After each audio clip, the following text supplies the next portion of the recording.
فيا أيها الرجل منه شفاعة.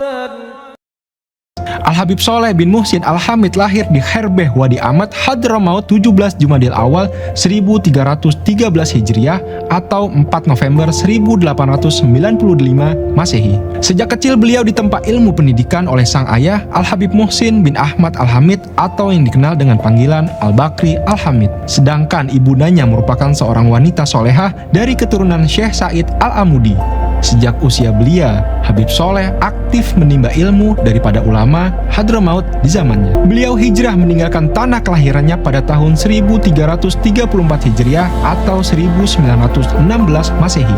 Saat usia beliau 21 tahun, beliau meninggalkan Hadramaut ditemani oleh Syekh Fadli Soleh Salim bin Ahmad Al-Ashkari. Sebelum beliau berdua memutuskan untuk hijrah ke tanah Jawa. Sebelumnya mereka singgah ke tanah Gujarat dan sempat menetap beberapa waktu di sana. Dan selanjutnya beliau melanjutkan perjalanan di tanah Jawa. Setibanya di Jawa, beliau pertama kali singgah di tanah Batavia. Kedatangannya disambut pembesar Alawiyin di kala itu, hingga diterimanya sebuah surat dari sepupu Habib Soleh yang tinggal di Lumajang agar Habib Soleh juga berkenan mengunjunginya. Akhirnya Habib Soleh mengunjungi rumah sepupunya tersebut di Lumajang dan beliau juga memiliki rumah di kota ini dan masih ada hingga sekarang. Hingga suatu ketika beliau mendapatkan isyarah untuk menetap di daerah terpencil yang bernama Tanggul di wilayah Jember. Nama Tanggul mulai dikenal banyak orang dikarenakan keberadaan Habib Soleh di wilayah ini. Keberadaan Habib Soleh di desa Tanggul bagaikan siraman hujan di tanah kering. Meskipun Habib Soleh berasal dari Hadramaut yang berbahasa Arab, beliau juga piawai berceramah dalam bahasa Jawa dan Madura.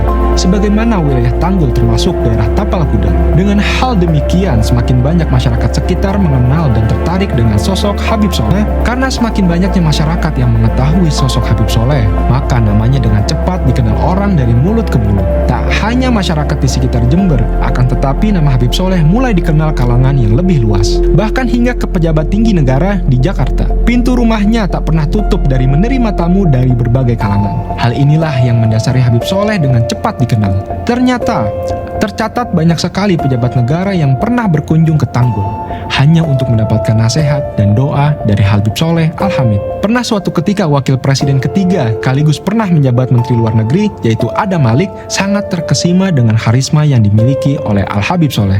Bahkan Habib Soleh pernah ditawari sebuah rumah di wilayah Jakarta Pusat agar Habib Soleh mudah ditemui orang.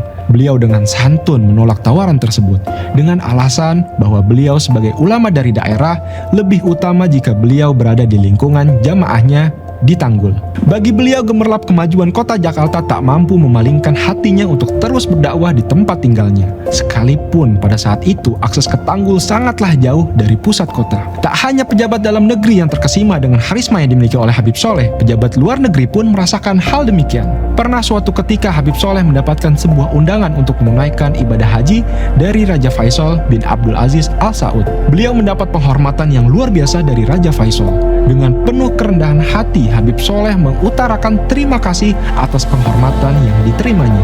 Akan tetapi, beliau memohon untuk bisa diperlakukan sebagai jamaah haji biasa, agar bisa bebas mengunjungi para ulama yang berada di Mekah, Madinah, dan juga Jeddah. Habib Soleh bin Muhsin gemar bersilaturahmi dengan berbagai ulama di Pulau Jawa. Banyak kiai yang menjadi sahabatnya. Di antara yang menjadi sahabat dekat beliau adalah Kiai Ahmad Kusyairi Pasuruan, seorang kiai karismatik murid dari Syekhona Khalil Bangkalan dan ulama ahli bidang falakiyah atau astronomi.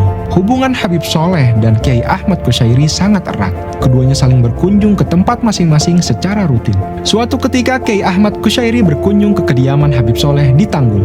Habib Soleh sangat senang dan menyambutnya tidak sebagaimana biasa. Dengan hal demikian, Kiai Ahmad merasakan tidak seperti biasanya dan terbesit tanda tanya dalam pikirannya. Saat Habib Soleh menyediakan makan bersama jamaah, terlihat di hadapannya yang istimewa, berbeda dengan hari-hari biasanya. Setelah acara selesai, Kiai Ahmad Kusyairi mohon izin untuk pulang. Habib Soleh berkata, "Ini kesempatan terakhir kali kita bertemu." Ternyata pesan ini adalah pesan terakhir dari dua sahabat yang akrab ini. Karena beberapa waktu berselang terdengar kabar duka bahwa Kiai Ahmad Kusyairi wafat pada tahun 1972 di kediamannya di Pasuruan. 4 tahun berselang, Habib Soleh menyusul sahabatnya tersebut. Beliau wafat pada hari Ahad 9 Syawal 1396 Hijriah yang bertepatan pada tahun 1976 Masehi di kediamannya di Desa Tanggul, Jember, Jawa Timur. Sampai akhir hayatnya, beliau hidup dan mencintai Desa Tanggul yang menjadi saksi perjuangan dakwah beliau menyebarkan Islam dengan penuh keindahannya, hingga jasadnya dimakamkan di Tanggul. Dari sinilah beliau dikenal dengan sebutan Habib Soleh Tanggul.